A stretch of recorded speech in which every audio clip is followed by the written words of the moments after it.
रुळलेल्या वाटेवरून जाण्यात कुठलंच आव्हान नसतं. आव्हान असतं ते नवीन वाट निर्माण करण्यात. गावाकडची गल्ली ते ऑलिम्पिकचा ट्रॅक, गावाकडची गल्ली ते ऑलिम्पिकचा ट्रॅक हा प्रवास खूप मोठा आणि तितकाच खडतर ठरला.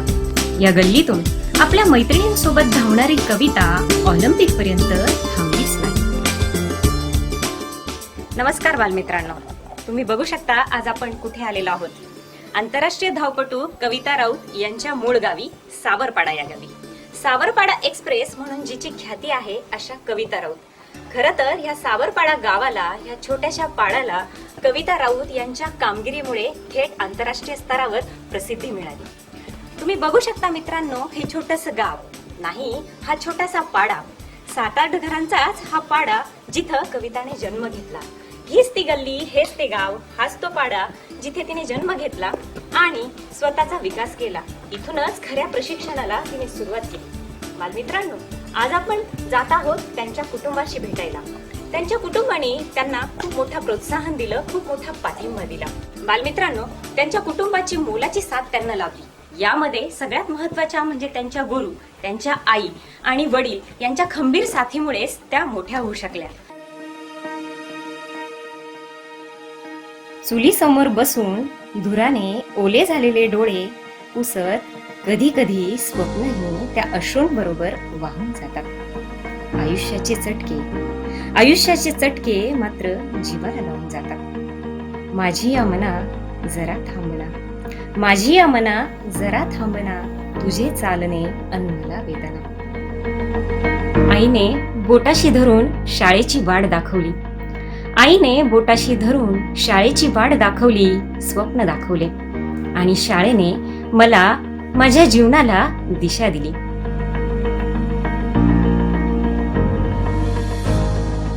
हीच ती शाळा जिथे माझ्या स्वप्नांना सुरुवात झाली.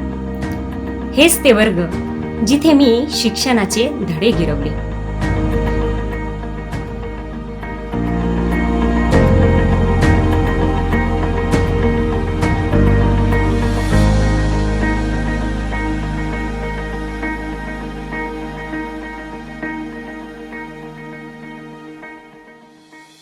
हेच ते मैदान जिथे धावण्याचं माझं पहिलं पाऊल पडलं. ते थेट मला ऑलिम्पिक पर्यंत धावण्याचं बळ देऊन गेलं आणि स्वप्नांना सत्यात उतरण्याचा माझा प्रवास सुरू झाला. The struggle of life is one of our greatest blessings. पाण्यासाठी मैल भटकंती करताना आमच्यासारख्या ग्रामीण भागातल्या मुलींसाठी तर संघर्ष हा पाचीलाच पुजलेला असतो. सगळ्या सुखसोयींपासून वंचित असलेलं माझं आयुष्य म्हणजे खरं आव्हान होतं स्वतःला सिद्ध करण्याचं. डोंगरातून लाकूड फाटा गोळा करताना त्या छोट्याशा पायांमध्ये आलेली बळकटी थेट आशियाई गेम्स पर्यंत कायम राहिली. धावताना ट्रॅक सोडायचा नसतो हेही माहीत नसलेल्या वयात जीवन जगण्यासाठी मात्र घोडदौड सुरू होती. संघर्ष सुरू होता शहराशी ग्रामीण भागाचा, सत्याशी स्वप्नांचा.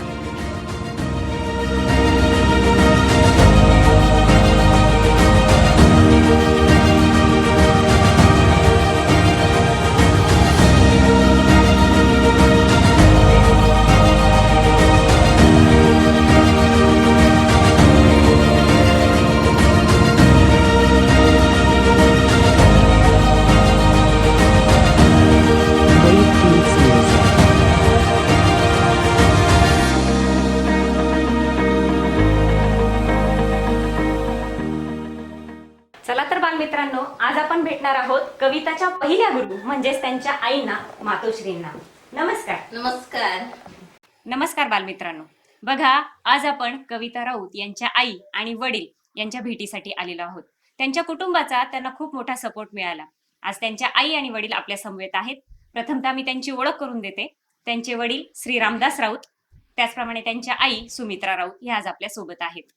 म्हणतात ना, प्रत्येक घरात एक आई असते. राग करते, फिसकारते, तळमळते, पण अनेकदा मोडूनही पुन्हा उभी राहते.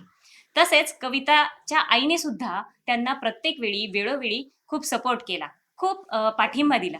त्यांच्या प्रत्येक कामगिरीमध्ये त्यांचा अर्थातच खूप मोलाचा वाटा आहे. अ, ताई, मी तुम्हाला विचारू इच्छिते, की जेव्हा कविताने म्हणजे कविताचं बालपण कसं गेलं? कविताने जेव्हा त्याच्या धावण्याला सुरुवात केली, त्याच्या अगोदरचं बालपण आज आम्हाला तुमच्याकडून जाणून घ्यायचं आहे. म्हणजे कविताचा बालपण असा गेला तेव्हा इथून तेव्हा गाड्यांच्या सोयी नव्हत्या.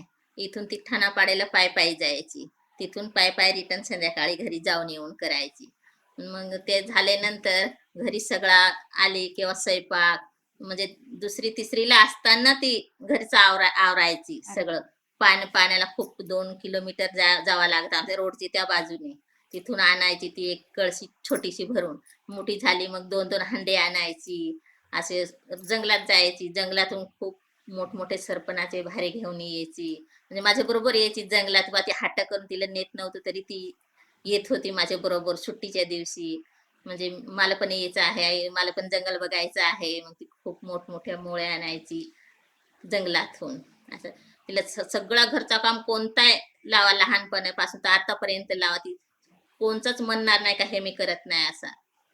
सगळ्या कामात तिने अगदी इथं झट ती कामं तिने केली ती घरची. तिला भाकरी बनवायला लावा, तिला पोळ्या बनवायला लावा, भाजी बनवायला लावा, सगळं सगळं येत आहे. शेतातलं काम जर आवणीचा लावसाल ना तर आता सुद्धा ती लावू शकते. अच्छा. हा, अरे आता आता तरी ती लावू शकते. ती विसरेल कधीच नाही घरचा काम. आता घरी जर माहेरी आली ना तरी आता सांगला तरी आता न सांगता तरी ते हांडे घेऊन पाण्याला आता सध्या आमच्या घरी बोर आहे तरी एखाद्या वेळेस लाईट नसली आता सध्या तरी 2 हंडे घेऊन पाण्याला जाते ती 2 किलोमीटर चालत. तरी ती सांगणार नाही कधी का मी आता जात नाही बा पाण्याला असा. तरी ती जाते.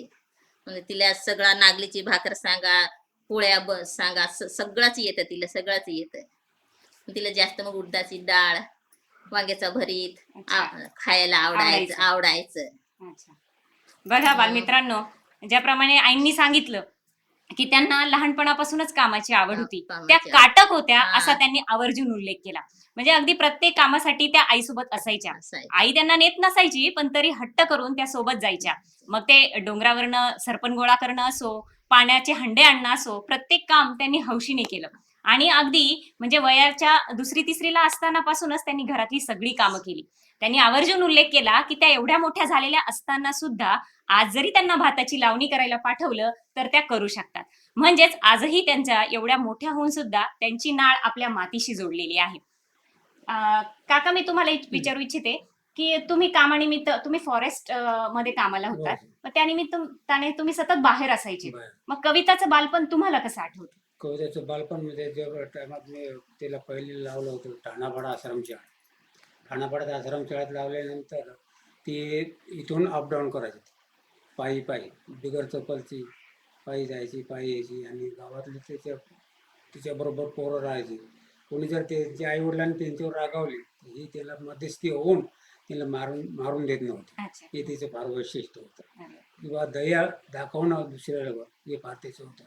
आणि तिला ही सवय लागली होती पळणे धावण्याची. हं. तर तिला एक गाव बघायचं. शहर नाशिक हे सिटी कसं आहे नुसतं मोठी होईल हे तुम्ही नव्हती पळत ती. अच्छा. तर एक भाग बघायला किंवा शहर बघायला पेठ कसं आहे, नाशिक कसं आहे, अजून काही कोणतं कसं आहे अशी ती बघण्यासाठी ती पळत होती. तर मी जर पळालो तर मग मला हा भाग भेटेल बघायला किंवा तो गाव भेटेल बघायला हे आहे हेतून ती पळत होती. बघा बालमित्रांनो, काकांनी त्यांची आठवण सांगितली, की शहर बघायला भेटावं म्हणून कविता पळायची. खेळाडू बनण्याचं स्वप्न त्यांच्याकडे नव्हतं. त्याचप्रमाणे त्यांच्या मैत्रिणींमध्ये कधी जर वाद झाले आणि एखाद्या कुटुंबाने मैत्रिणींचा वाद मिटवताना त्या नेहमी मध्यस्थी करायच्या आणि दया दाखवायचा. एक नवीन त्यांच्यातला गुण आज आपल्याला ऐकायला मिळाला. मी विचारू इच्छिते, की जेव्हा कविताने धावण्याला सुरुवात केली, तर तिला शहरामध्ये जावं लागलं होतं. हो. 7वी नंतर त्या मला वाटतं नाशिकला सरावासाठी गेल्या होत्या. हो, नाशिक. मग त्यावेळी तुम्हाला असं वाटलं का, की आपली एकुलती एक मुलगी, एकटी मुलगी परक्या शहरामध्ये कसं पाठवायचं? भीती वाटत होती? भीती वाटत होती पण असं ते पोत जतीचे आहेत ना हं. त्याने एकदा बघितलं तिला. हं. मग ते मागणी घालायला घरी आले तेव्हा शिंगसर. त्या 7वीला असताना? हा, नाही 7वीला नव्हती तेव्हा ना. सातवीला. 7वीलाच होती का 5वी-6वीला अशी हा. होती. हा. तेव्हा इकडं पेठच्या इकडं नाही का म्हणजे पहिलं ननाशी ननाशीला. हा, स्पर्धा स्पर्धेला झाल्या. गेल्या होत्या. हा नंतर त्या एक सिंग सरांनी तिला हेरलं बघितलं अच्छा. का ही जर मुलगी इथं अनवाणी पायाने एवढी धावते तर पुढं जर समजा भोसला मिलिटरी स्कूलचे पोरी नाही धावू शकत आणि ही मुलगी जर अनवाणी पायाने एवढी धावते तर ही पुढं काहीतरी जगाचं कल्याण करेल हे सिंग सरांनी बघितलं. आणि सिंग सरांनी नंतर मग पाठीमागं लागली का एवढी मुलगी द्या, परंतु KBH वाले द्यायला तयार नव्हते. तुमचा विरोध होता का ह्या गोष्टीसाठी की नाही कसं पाठवायचं नाही वगैरे? पाठवायचे म्हणजे असं का भीती तिला वाटली नाही की मुलीला कसं पाठवायचं वगैरे? मुलीला पहिलं अगोदर वाटायचे कारण सिंग सरांची भाषेमध्ये हिंदी होती हिंदी होती. आणि ही यांची मराठी होती. हा, हा. मराठी असल्यानंतर हिंदी आणि मराठी तिला काय पहिले हिंदी जमत नव्हतं. हं. आता ती फडफड बोलते पण पहिले काही जमत नव्हतं. हा. या अशा खेडेपाड्यात कुठले हिंदीचं काय ते उल्लेखच नव्हता. नंतर थोडंफार आम्हाला हे व्हायचं पण परंतु सरांनी सांगितलं माझी मुलगी म्हणून मी हिला हे पत्करतो. माझे काय जसं माझे 2 मुलं आहेत की तिसरं मुलगी म्हणून मी तिला स्वीकारतो म्हणून मग ते धाडस करून मग त्यांच्याकडे इकडे कसे गावाकडे राहतात म्हणजे 15-16 वर्षाची मुलगी होत नाही तर लग्न करून करतात. लग्न करतात. तुम्हाला माहीतच आहे ना. मग पण आमचा तरी धाडस असा आहे बाहेर राहायचे. मी एकटी आई घरी राहायची. एक मुलगा मुंबईला राहायचा. हा लहान मुलगा साताऱ्याला राहायचा. आणि ही कविता मग नंतर बेंगलोरला गेली. मग अगोदर म्हणजे आम्ही दोघीच मायले की घरी राहायचे ना. ती ठाणापाड्याला जाऊन येऊन करायची आणि मी एकटी घरी राहायची. भीतीच वाटत होती ना. पण नंतर मग ते सिंग सर खूप मागणी घालायला आले. म्हटलं तुमच्या घरी हे येईल ते येईल, तुमची मुलगी काहीतरी होईल मग तेव्हा तुम्हाला तुमच्या घरी पत्रकार येतील, तुमच्या घरी हे येईल ते येईल, नंतर तुम्हाला वाटेल काहीतरी बुवा असा. पण ती मुलगी बुवा द्याच माझी ताब्यात म्हणजे एक मुलगी माझी आहे आणि ही दुसरी मुलगी म्हणूनच मी घेतोय बुवा माझ्या. खूप असा सणवार आला ना का तेव्हा आई वडिलांचा जीव तर फडायचाच का मुलं तोंडापाशी नाही असं कोणाचाच काय जीव तर फडतोच ना. मागणी घालाय आम्ही जाय सिंग सर पाठवत नव्हते. अच्छा. तर गाडीचे हे बाजूने सिंग सर रडायचे हे बाजूने आम्ही रडायचे मुलगी मधीच. अच्छा. त्यांचा पण जीव लागत नव्हता इकडे पाठवायला आमचा पण जीव लागत नव्हता काय एक तरी रात्र बा पाठवावा आमच्या समोर मुलगीला. 3-3 वर्षांनी मुलगी आम्ही बघायची. जेव्हा मेडल तिने आल्या तेव्हा 3 वर्षातून आम्ही मुलगी बघितली. बापरे. टीव्हीवर बघायची फक्त. 3 अच्छा. वर्षातून बघितली आम्ही मुलगी. बघा बालमित्रांनो, खूप मोठं योगदान आहे यांचं. कारण त्या काळी जर त्यांनी असा विचार केला असता की आपली एकुलती एक मुलगी मुलगी. परक्या शहरामध्ये परक्या ठिकाणी कशी ठेवायची आणि असं म्हणून त्यांनी जर तिला तिथं थांबवलं असतं, अडवलं असतं, तर आज आपल्या देशाला कविता राऊत सारखी धावपटू मिळाली नसती. अर्थातच त्यांच्या हा मनाचा मोठेपणा आणि हे धाडस खूप मोठं होतं. त्याचप्रमाणे त्यांनी विशेष उल्लेख केला ते त्यांचे प्रशिक्षक विजेंद्र सिंग यांचा. त्यांचं सुद्धा खूप मोठं योगदान आहे. कारण असं म्हणतात की परिसाला जर म्हणजे लोखंडाला जर परिसाचा स्पर्श झाला तर त्याचं सोनं होतं आणि असंच सोनं केलं कविताचं ते विजेंद्र सिंग यांनी. शेंगणे.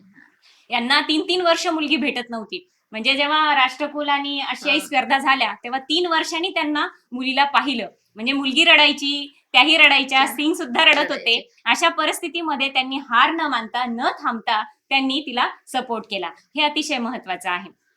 आम्ही टीव्हीवर बघून तिला रडायची घरी. टीव्हीवर बघून रडायची. आम्हाला आठवण यायची ना टीव्हीवर बघून रडायची.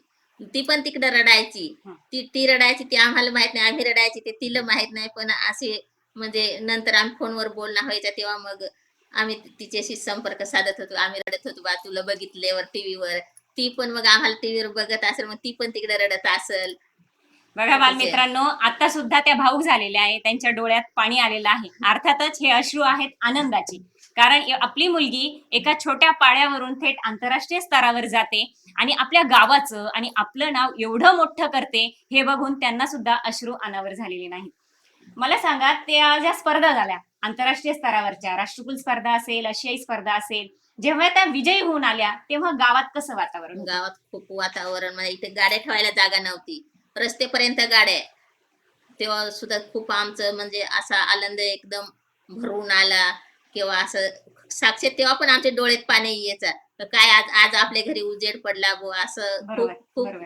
खूप आनंद झाला तेव्हा आम्हाला पण.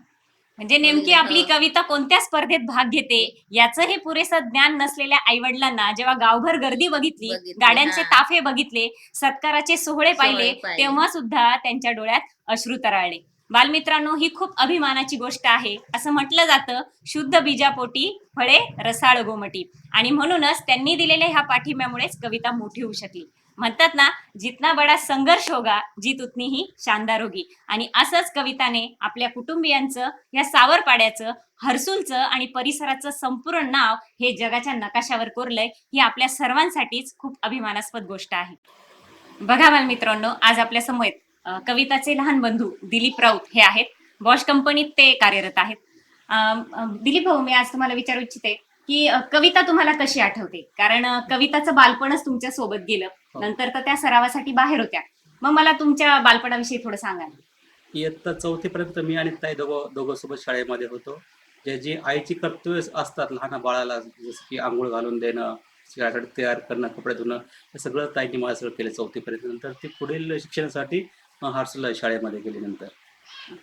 बघा, त्यांनी आठवणी सांगितल्या की ज्याप्रमाणे आपली आई आपलं संगोपन करते, काळजी घेते, तसं त्या त्यांच्या लहान भावाला अंघोळ घालण्यापासून, शाळेची तयारी करण्यापासून ते बोट धरून शाळेत नेईपर्यंतची सगळी कामं करायच्या. म्हणजे ज्याप्रमाणे त्या आईसाठी काम करत होत्या, भावासाठी काम करत होत्या, एकंदरच त्या कुटुंब वत्सल अशा होत्या. पुढे मग 5वी नंतर तुम्ही तिकडे साताऱ्याला शिकण्यासाठी गेल्या. मग कविताने हा सगळा यश मिळवलं, ही सारी कामगिरी केली, आंतरराष्ट्रीय स्तरावर देशाचं प्रतिनिधित्व केलं. हे बघितल्यानंतर तुम्हाला काय वाटलं? मी स्वतः पण खूप असं इन्स्पायर झालो की माझ्या ताईने खूप मोठं नाव कमावलेलं आहे. वा. आणि माझे मित्र मला सांगायचे की कविता राऊत असं मेडल भेटलं, तसं हे झालेलं आहे.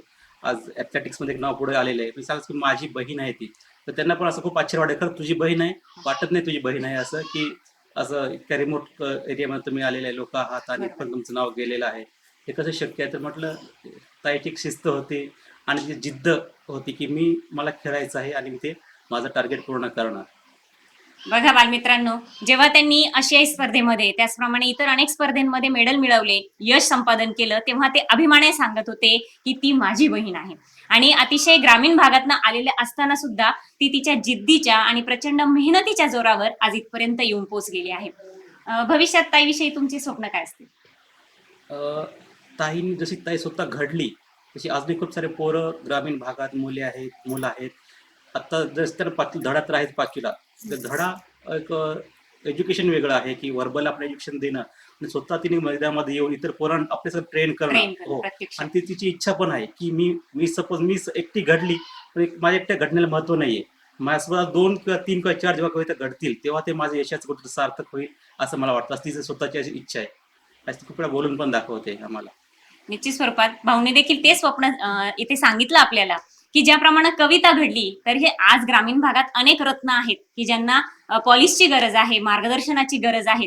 तर कविताने सुद्धा असेच स्वरूपाच्या अनेक कविता तयार कराव्या असं ते म्हटलेले आहेत. मला वाटतं त्यासाठी त्यांनी अकॅडमी पण चालू केलेली आहे, चालू त्या केलेली. मार्गदर्शन पण करत आहेत. हो. मावशींनी सुद्धा आपल्याला सांगितलं की त्यांना वांग्याचं भरीत, उडदाचं वरण आणि नागलीची भाकरी खूप आवडायची. म्हणजे आजही त्या तुमच्याकडे आल्या तर हट्ट करतात का या हा. खाण्याविषयी? येत असला तर उडदाची डाळच्या तिथूनच फोन करून सांगायचा, उडदाची वरण बनवून ठेव म्हणून. अच्छा. हा, तिचं स्वप्नच लहानपणापासून म्हणजे होत. पुढं गेली तिथून, बा मी एकतरी मेडल भारताला मिळवून देईन तरच मागा फिरेन. तिचं बघा, स्वप्न खूप होतं ते मोठं पूर्ण स्वप्न केलं. होतं. हा. मला वाटतं त्यांच्या ह्या आवडीविषयी जेव्हा त्या मलेशियामध्ये गेलेल्या होत्या खेळानिमित्त, तेव्हा त्या जवळजवळ 8 दिवस काहीच खाल्लेलं नव्हतं त्यांनी. पोपया केवळ खाऊन राहायची, ती पोपया खाऊन राहायची. काय बिस्किट वगैरे हे हा. खाऊनच त्यांनी ते 8 दिवस पास केले, कारण त्या तिथे जेवूच शकल्या जेवण नाही. शकली म्हणजे अशा त्यांच्या वेगळ्या आवडी होत्या. एक बहुआयामी व्यक्तिमत्व आणि एक मातीशी जोडलेलं व्यक्तिमत्व आपण कविता यांना म्हणावं असं हरकत नाही. तिथं फक्त भात भेटायचं, सांगतो भात खाव कसेशी, हा. भात खाव कसेशी बा. मग ती अशीच नुसतं बिस्किट, फळं पोपय वगैरे खाऊन वगैरे राहायची. फळं फळं खाऊन खाऊन. आणि तिने 8 दिवस काढले. ती जेवलीच नाही 8 दिवस. जेव्हा त्या तुमच्यापासून लांब होत्या, तुमचं बोलणं कसं व्हायचं? मग रोज बोलणं व्हायचं? नाही, ते आता फोन वगैरे निघलं म्हणून आता तेव्हा पत्र पाठवायचे काय, तेव्हा ती व्हायचं आमचं बोलणं. जेव्हा मग तिला फोन वगैरे घेऊन दिला, तेव्हा नाही ती मग कोणाच्या याच्यावरून, सरांच्या याच्यावरून, असं कोणाच्या याच्यावरून ती फोन करायची. मग इकडून आमच्या जवळ पण पहिले फोन नव्हते ना, आता हे मग आम्ही असे हारसुलला जायचे, ठाणापाड्याला जायचे, तेव्हा ते फोन करायचे. हा, तिथून मग बोलणं व्हायचं. नाही तर मग सरांच्या याच्यावर करायचं, मग ते सर मग तिच्या जवळ फोन नेऊन द्यायचा, मग तेव्हा बोलणं व्हायचं. बघा बालमित्रांनो, त्यांचं 8-8 दिवस 15-15 दिवस बोलणं होत हम्म. नव्हतं आणि जेव्हा त्या आशियाई स्पर्धा खेळायला गेल्या तेव्हा 3-3 वर्ष त्यांची भेटही झाली भेट नाही. झाली. एवढं मोठं बलिदान आपल्या देशासाठी त्यांनी केलेलं आहे आणि त्यामध्ये यांचा मोलाचा वाटा आहे असं म्हणण्यास हरकत 3 नाही. वर्ष म्हणजे बघितलीच नाही आम्ही. 3 वर्ष पूर्ण झाली बघितलीच नाही. 3 वर्ष इथून आम्हाला ते पहिला मेडल घेऊन आली तेव्हा भेटली. कवितासारख्या अशा अनेक मुली आहेत ज्या खेड्यामध्ये आहेत पण त्यांनाही पुढे जायचंय. अशा मुलींना तुम्ही काय सांगा? मग आमचं पण तेच हेतू आहे, एक तरी कविता तिच्यासारखी बा तयार होवी. 1 किंवा 2 होत 3 होत पण तिची जिद्दीने 1-2 तरी कविता तयार व्हाव्या असा आमचा पण हा आहे. पण सपोर्ट त्यासाठी आहे. प्रत्येक कविताची आई तुमच्यासारखी सारखी असायला असायला पाहिजे, पाहिजे. ज्यांनी तिला सपोर्ट हा. केला. बघा बालमित्रांनो, प्रत्येक खेड्यापाड्यामध्ये जर कविता निर्माण व्हाव्या असं वाटत असेल तर त्यांच्यासाठी कविताच्या आईसारख्याच त्यांना मार्गदर्शन मिळायला हवं. बालमित्रांनो, कविताने ज्याप्रमाणे आपली घोडदौड सुरू ठेवली होती, आपले प्रयत्न सुरू ठेवले होते, त्याचप्रमाणे आज या माध्यमातून मी सगळ्यांना सांगू इच्छिते की आपण सुद्धा आपले प्रयत्न सुरू ठेवले पाहिजे. आज त्यांच्या या कुटुंबासमवेत आपण गप्पा मारल्या, बालपणीच्या अनेक आठवणी त्यांनी आपल्याशी शेअर केल्या, त्याबद्दल मी त्यांचे खूप खूप आभार मानते व इथेच थांबते. धन्यवाद. नमस्कार बालमित्रांनो, आज आपण भेटणार आहोत दक्षिण आशियाई क्रीडा स्पर्धेत सुवर्ण पदक जिंकून रिओ ऑलिम्पिकमध्ये थेट धाव घेऊन भारताची मान अभिमानाने उंचावणाऱ्या आपल्या नाशिक जिल्ह्यातील त्र्यंबकेश्वर तालुक्यातील सावरपाडा गावच्या सावरपाडा एक्सप्रेस म्हणून जिची ख्याती आहे अशा आदरणीय कविता राऊत यांना. दुर्गम भागातील रस्ते म्हणजे मातीचा धुराळा आणि पाण्यासाठी वणवण करणे असा रोजचा दिवस. अशा प्रतिकूल परिस्थितीमध्ये कुरकुर न करता, हार न मानता जीवन जगणं म्हणजे एक दिव्यच. अशा खेड्यापाड्यांमध्ये सुद्धा गुणवत्ता असते, परंतु ती शोधावी लागते. असाच एक डोंगरदऱ्यांनी वेढलेला सावरपाडा एक आदिवासी पाडा.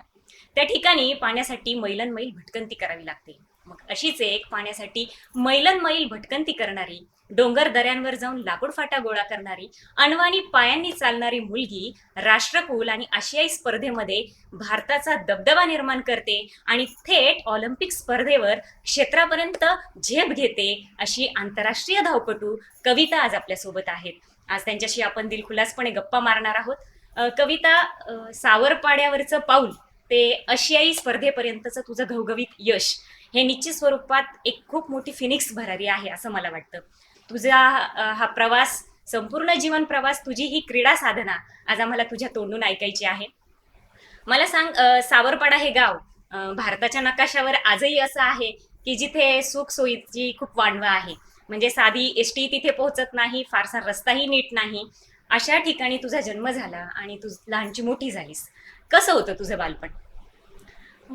खरं सांगायचं तर बालपण आणि म्हणजे तुम्ही मला प्रश्न केला त्याच्यामध्ये खूप सारं हे आत्ताचं जे जीवन आहे आणि बालपणाचं शहर काय असतं, शहर बघायला मिळेल म्हणून मी खेळाकडे मूळ वळाली.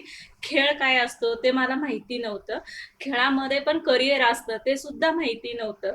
पण एक मी जर स्पर्धेमध्ये भाग घेतला तर मला तालुका लेवलला जायला मिळेल आणि तालुका बघायला मिळेल म्हणून मी भाग घेत होती. आणि असं माझा प्रवास म्हणजे असं सुरुवात ही माझी शहर बघण्यापासून खेळाकडे वळण्याचा दृष्टिकोन होता माझा. बघा बालमित्रांनो, म्हणजे खेळामध्ये करिअर करायचं किंवा खेळाडू बनायचं असं कोणतंही स्वप्न उराशी नव्हतं. परंतु हा संघर्ष जो होता कविताचा, तो ग्रामीण भागाशी, शहराशी होता. गावाचा शहराशी असलेला खरा तर संघर्ष हा तिचा प्रवास आहे. आपलं प्राथमिक शिक्षण कुठे पूर्ण झालं? गावात आत्ता माझ्या गावात 4थी पर्यंत शाळा आहे. पण ज्यावेळेस मी लहान होते त्यावेळेस माझ्या गावात शाळा नव्हती जिल्हा परिषदेची. तर गावापासून 7 किलोमीटर ठाणापाडा आश्रमशाळेत माझं 6वी पर्यंतचं शिक्षण हे आश्रमशाळेमध्ये झालेलं आहे. आणि सुरुवात पण माझी तिथूनच खेळाकडे झालेली आहे की आश्रमशाळेच्या ज्या क्रीडा स्पर्धा होतात, हिवाळीच क्रीडा स्पर्धा, त्याच्यामध्ये मी 4थीत असताना पहिल्यांदा भाग घेतलेला होता आणि तिथनं माझी सुरुवात झाली. बघा बालमित्रांनो, अशा पाड्यावर जन्म घेतला की तिथे शाळा सुद्धा नव्हती आणि म्हणून 8 किलोमीटरवरच्या आश्रम शाळेमध्ये त्यांनी आपलं शिक्षण पूर्ण केलं. काही आपल्या बालपणीच्या मैत्रिणी आठवतात का, 1ली ते 7वीच्या दरम्यान, किंवा एखादी खास मैत्रीण जिच्याशी आजही संवाद सुरू असेल? आता थोडासा कॉन्टॅक्ट करणं खूप मुश्किल आहे. पण कधीतरी मी गावाकडे जाते तर लग्न कार्यामध्ये आत्ता म्हणजे 3-4 वर्षापूर्वी पासून माझा संपर्क आहे. कारण ऑलिम्पिक पर्यंत तर माझं गावाकडे जाणं खूप मध्ये क्वचितच होतं. तुम्हाला मी म्हणते की 2006ला मी इंडियन टीम जॉईन केली. त्यानंतर 2008ला मी डायरेक्ट 3-4 दिवसासाठी फक्त नाशिकला आलेली. तर खूप कमी क्वचित भेटतात, पण आता थोडंसं जाणं येणं, तर आता हळूहळू त्या ज्या मुली माझ्या आश्रमशाळेमधल्या होत्या त्या कुठेतरी पाड्यावरती लग्न करून गेलेल्या आहेत आणि बाजारपेठेत हर्सुलला त्यांची भेट होत असेल. आल्यानंतर भेट होते.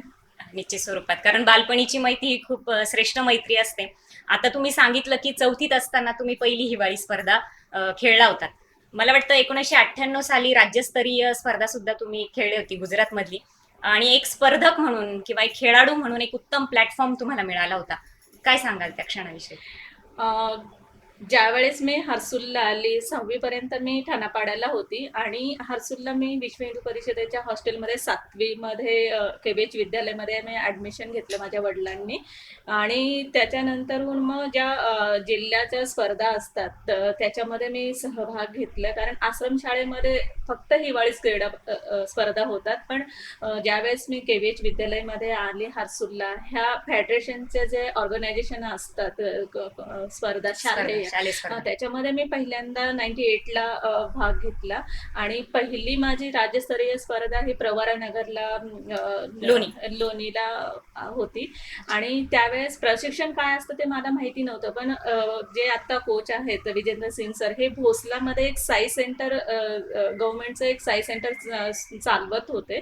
आणि मी डायरेक्ट हर्सुलवरून आलेली आणि त्या स्पर्धेमध्ये भाग घेतला. तर मी त्या 3 किलोमीटरमध्ये मी दुसरी आली. तर संध्याकाळी मेडल काउंट करत होते की नाशिकचे किती मेडल्स आहेत. तर भोसलाच्या सेंटरमध्ये ते ट्रेनिंग करत होते मुलं, त्यांचे मेडल काउंट होत होते. तर त्यांचे टोटल 17 मेडल झालेले. तर त्याच्यामधून कोणीतरी एक सांगितलं की नाही सर, आपलं मेडल 17 नाहीये, 18 आहे. कोणीतरी गावाकडची मुलगी आलेली आहे आणि तिला पण एक दुसरी प्लेस 3 किलोमीटरला मिळालेली आहे, असं त्यांचा विषय झाला. आणि मग दुसऱ्या दिवशी माझी 1500 मीटर होती. तर मला ते सिंग सरांनी शोधलं की 3 किलोमीटरच्या टायमाला ते येऊन बसले आपल्या ट्रॅकमध्ये आणि ती माझी रेस त्यांनी बघितली. तर मी 1500 मीटरला तिसरी आली. आणि मग सर माझ्याजवळ आले आणि विचारलं, कारण ते मूळचे युपीचे असल्यामुळे ते हिंदी बोलत होते आणि मला शुद्ध मराठीही बोलता येत नव्हतं. आणि ते मला हिंदीमध्ये कहाँ पे ट्रेनिंग कर रहे हो, किसके पास हो. तर मी थोडंसं असं हे केले आणि मी सांगितलं की मी कुठे ट्रेनिंग वगैरे करत नाहीये आणि मी अशीच आलेली आहे, मी ह्या शाळेवरतून आलेली आहे, असं त्यांना मी सांगितलं त्यावेळेस. तर मग ठीक आहे, सरांनी हे केलं, ठीक आहे. त्याच्यानंतरून मग माझं सिलेक्शन झालं 3 किलोमीटरला नॅशनलला. आणि मग पुण्याला ट्रेनिंग सुरू झालं. त्याच्यापूर्वी मी नाशिकला आली, पुण्याला जाण्यापूर्वी मी नाशिकला आली. आणि त्यावेळेस आपले जे नगरपालिकेने एक क्रॉस कंट्री ठेवलेली होती. तर त्याच्यामध्ये आम्हाला सांगितलं गेलं की 2-3 किलोमीटरची क्रॉस कंट्री आहे, त्याच्यामध्ये मी भाग घेतला आणि ती होती 12 किलोमीटरची. त्याच्यामध्ये पण मी पहिली आली. नंतर ते सिंग सरांनी बघितलं आणि मग मला पुण्याला मी गेली. तिथे थोडंसं मला इंजुरी झाली, कारण मी 3 किलोमीटर आणि 1.5 किलोमीटर पळणारी मुलगी 12 किलोमीटर पळाली. थोडंसं मला त्रास होत होता, कारण रोडवरती पळण्याची सवय होती, पण एवढं लांब कधी पळलं नव्हतं. तर तिथनं माझा हा 98 पासूनचा हा प्रवास असा सुरू झाला. आणि गुजरात गांधीनगरला नॅशनल होतं, ज्यावेळेस भुजचा जो भूकंप झाला त्याच्या 2 दिवसाआधी आम्ही नाशिकमध्ये पोचलो होतो. तर ते जे आम्ही कॉम्पिटिशनला मी उतरली त्यावेळेस सिंग सर थोडेसे मला ओळखायला लागलेले. तर माझ्या रेसच्या वेळेस ते उभे होते बाहेर. आणि जी माझी कॉम्पिटिटर होती आभाराणी म्हणून होती, ती ऑलरेडी नॅशनल चॅम्पियन होती. तर माझी रनिंग सरांनी बघितली आणि सरांना वाटलं की ही रिलॅक्स आहे, पण ही घाबरू राहिली, ती समोर नॅशनल प्लेअर आहे. हा, आणि मी पहिल्यांदा नॅशनलला गेली होती. तर त्यांनी जोरात ओरडून सांगितलं की कविता, इससे आगे निकल. तर मला असं वाटलं की सरांनी सांगितलं सगळ्यांच्या पुढे जा तू, तर मी एकदम रेस उचलली आणि सगळ्यांच्या पुढे मी पळायला लागले. तर सगळ्यांच्या पुढे पळायला लागली तोपर्यंत रेस संपली आणि जस्ट 100 मीटर असताना जे आभाराणी म्हणून जी नॅशनल चॅम्पियन होती तिने मला कव्हर केलं आणि मी त्यावेळेस दुसरी झाली. ते माझं पहिलं मेडल होतं. अच्छा. बघा, अतिशय सुंदर मॅडमने सांगितलं की ज्यावेळी कुठलंही त्यांना मार्गदर्शन नव्हतं, मार्गदर्शन नसताना सुद्धा नॅशनल प्लेअर बरोबर कॉम्पिटिशन जिंकणं किंवा तिला तितक्याच उत्तम प्रकारे साथ देणं ही खूप मोठी गोष्ट आहे. अर्थातच हे स्किल तुमच्यामध्ये इनबिल्ट होतं मॅडम.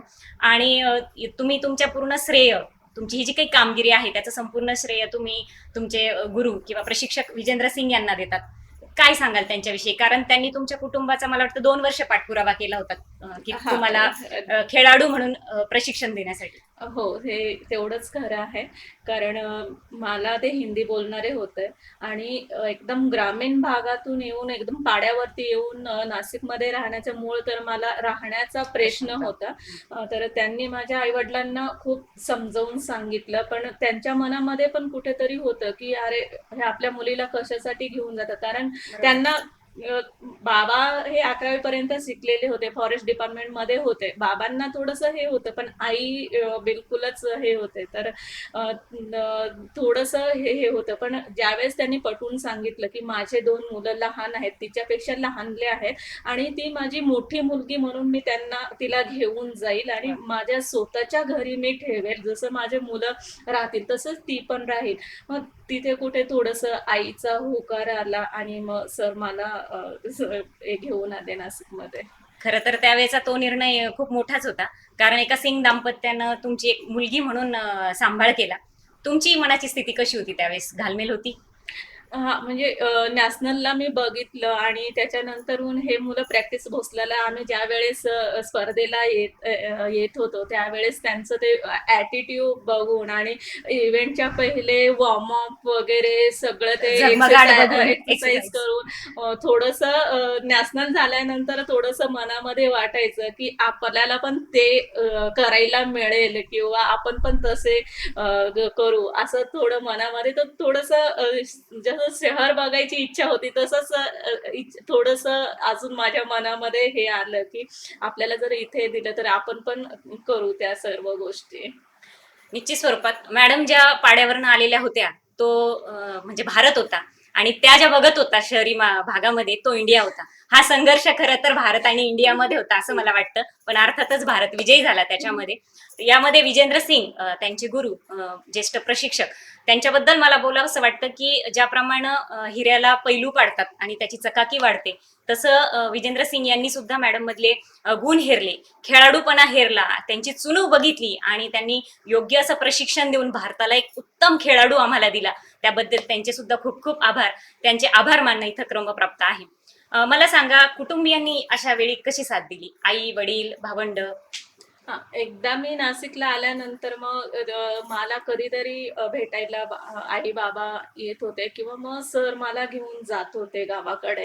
कारण त्यावेळेस माझ्या गावात जाण्यासाठी रस्ता नव्हता, पायी वाट होती आणि सर मला त्यांच्याकडे एक स्कूटी होती, बजाजची स्कूटर होतं, त्या स्कूटरवरती घेऊन कधीतरी जायचे. कारण त्यांनी माझ्या आई बाबांना प्रॉमिस केलं होतं की मी तुमची मुलगी खुश राहील माझ्याकडे, हे त्यांना पटवून द्यायचं होतं. तर महिन्यातनं 2 महिन्यातनं ते कधीतरी मला घेऊन जात होते.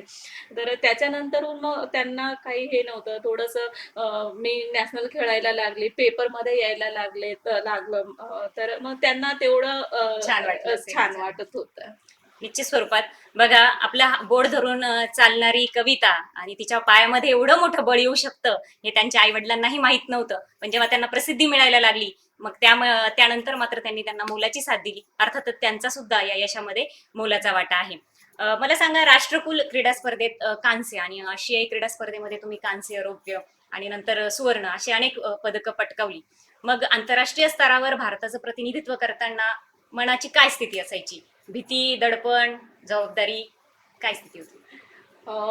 जबाबदारी मी म्हणेन, भीती याच्यासाठी होती की गव्हर्नमेंट आमच्याकडे खूप सारा खर्च करत होतं, कारण 2006 नंतर कंटिन्यू आम्ही इंडिया टीम मध्ये होतो आणि तिथे जे आम्हाला हवं आहे ते पुरवत होते. तर एकच मनामध्ये इच्छा होती की हा पब्लिकचा पैसा आपल्यावरती खर्च होतोय, सगळ्यांचे जे आपण टॅक्स भरतोय तो पैसा आमच्यावरती खर्च होतोय, त्याची ही भीती होती की आपण जर मेडल नाही आणलं तर त्याची ही भीती होती आणि मेडल घेणं ही आमच्यावरती जबाबदारी होती. निश्चित स्वरूपात खूप सुंदर उत्तर दिलं त्यांनी. भीती आणि जबाबदारी याचा संगम करून त्यांना मिळालेलं यश हे खूप मोठं आहे. चीन मधला तो आशियाई क्रीडा स्पर्धेतला मला प्रसंग आठवतो की तिथे तुम्ही 10,000 मीटर धावण्याच्या स्पर्धेमध्ये मायक्रो सेकंदाने तुमचं सुवर्ण पदक हुकलं होतं. काय सांगाल त्या प्रसंगाविषयी? तो प्रसंग असा होता की त्यावेळेस ज्यावेळेस आम्ही फिनिश केलं, कारण प्रिजा श्रीधरन आणि मी हे एकाच कोचकडे आम्ही ट्रेनिंग करत होतो 2006 ते 2010 पर्यंत.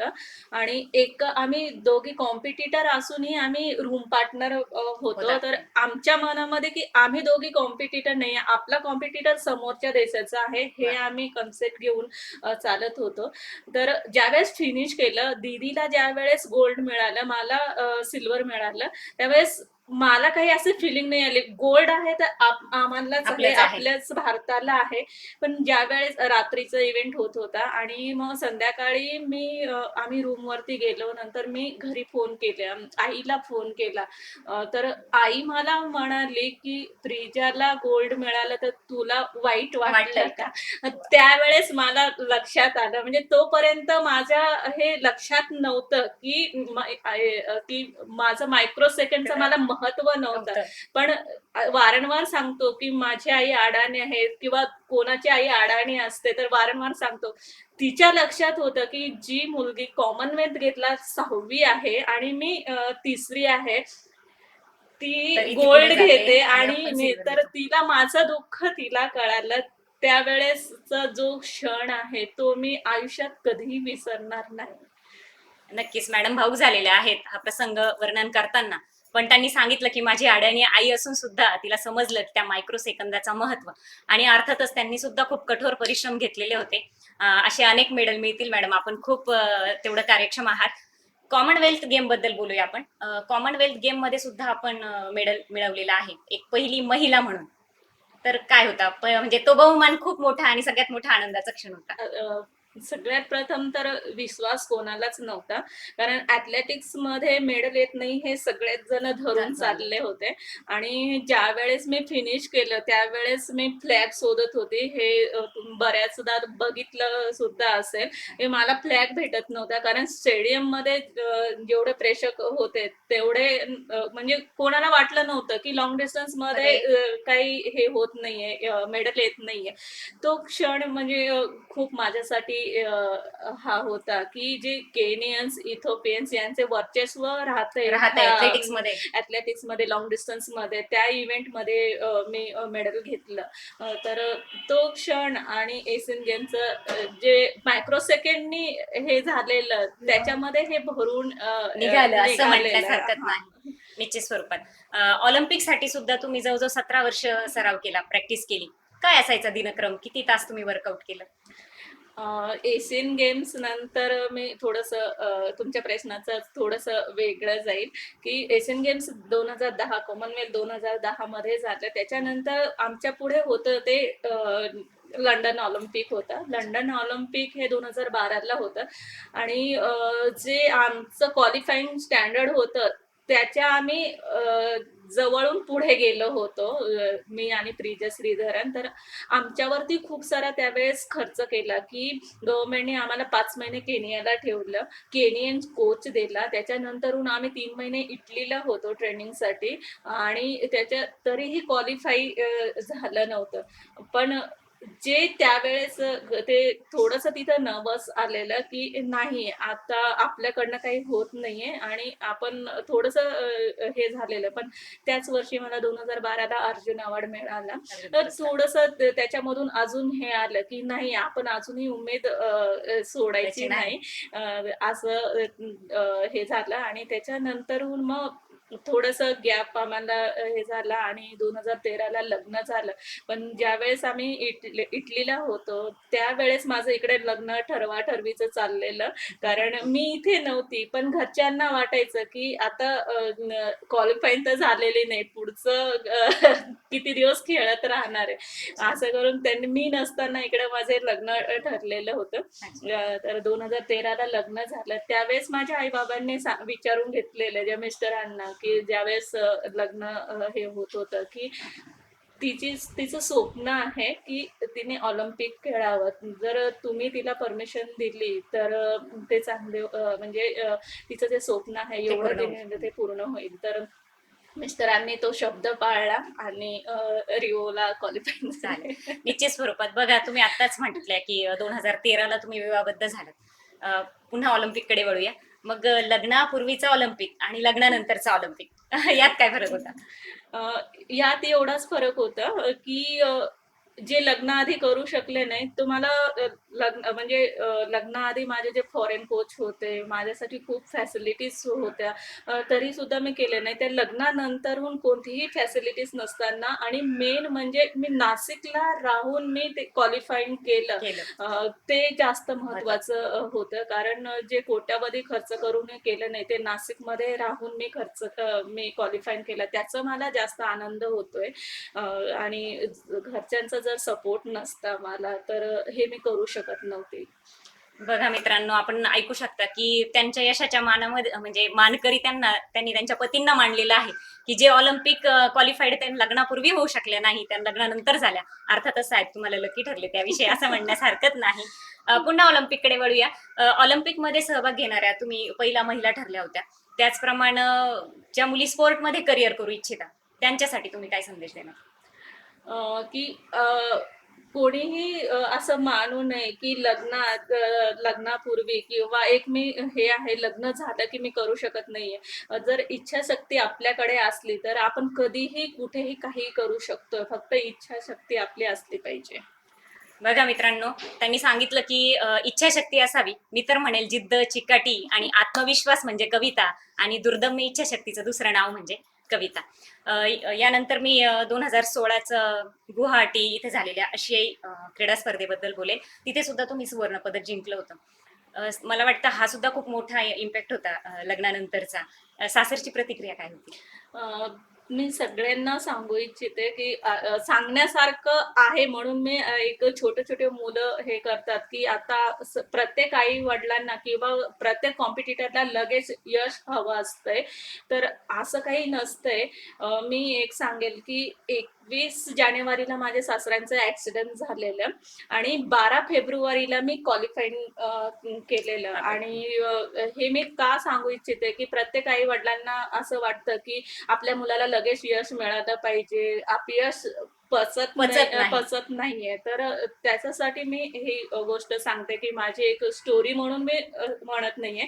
21 तारखेला ऍक्सिडेंट झालेलं ते ICU मध्ये होते आणि हा जो सराव होता तो मी श्रेयस हॉस्पिटल ते ग्राउंड असा केला होता. 6 तारखेला मी नाशिक मधून थेट श्रेयस हॉस्पिटल मधून भोसलाच्या वॉशरूम मध्ये जाऊन फ्रेश होऊन आणि मी एअरपोर्टला गेलेली. याचे साक्षीदार श्रेयस हॉस्पिटलचे सगळा स्टाफ आहे. कारण ICU मध्ये होते, त्यांना डोक्याला लागलेलं, ते अनकॉन्शियस होते. अशा परिस्थितीत राहून हे क्वालिफाईड, मलाही मी रेस पूर्ण करेन की नाही करेन हे मलाही विश्वास नव्हता. पण जी मी मेहनत केलेली 17 वर्षाची मेहनत केलेली त्याचं हे यश आहे. बघा, मॅडमने सांगितलं की अतिशय म्हणजे कठीण प्रसंग त्यांच्या कुटुंबावर आलेला होता, पण त्या दरम्यान सुद्धा त्यांनी त्यांचा सराव सुरू ठेवला.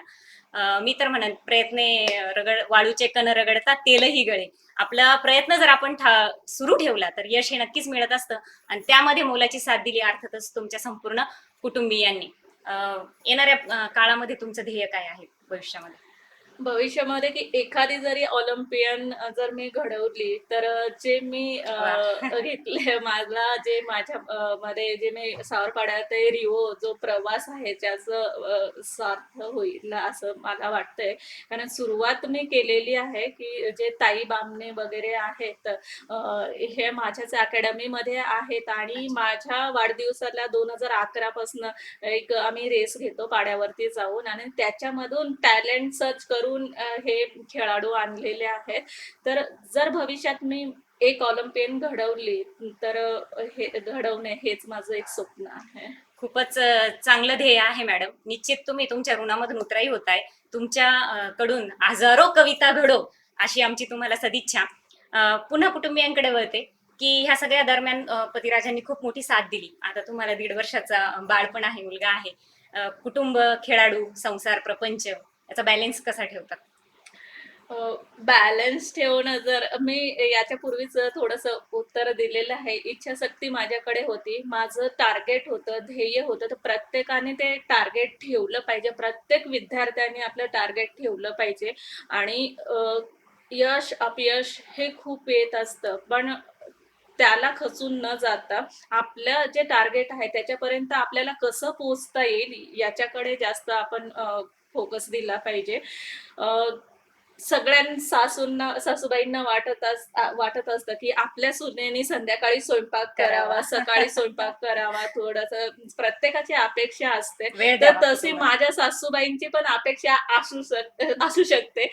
पण याच्यावरती ह्या काळजावरती दगड ठेवून जे माझं टार्गेट होतं ते मी पूर्ण करण्यात जात होती. जर माझ्याकडनं काही माझ्या सासूबाईंचं दुखावलं असेल तर आज मी तुमच्या सगळ्यांसमोर मी त्यांची माफी मागते आणि याच्या पुढे मी त्यांच्या ज्या इच्छा आहेत की आपली एक सून आपल्याला आपली सेवा करावी तर माझ्या हातून जेवढं घडेल तेवढा मी प्रयत्न करेन. व आमच्या चॅनलच्या माध्यमातून एक खूप मोठा संदेश मॅडमने दिलेला आहे. खरं आहे मॅडम, जेव्हा एखादी स्त्री करिअर करण्यासाठी बाहेर पडत असते तेव्हा तिला कुटुंब आणि ऑफिशियल ह्या सगळ्या जबाबदाऱ्या सांभाळताना खूप नाकीनऊ येत असतं. अनेक मन दुखवून ती बाहेर पडत असते, पण त्यासाठी सुद्धा खंबीर साथ महत्वाची असते. आपण सकाळ समूहाच्या श्री तनिष्का श्री प्रतिष्ठानच्या पण सदस्य आहात ना? हो. त्या माध्यमातून पण आपलं कार्य चालू आहे का?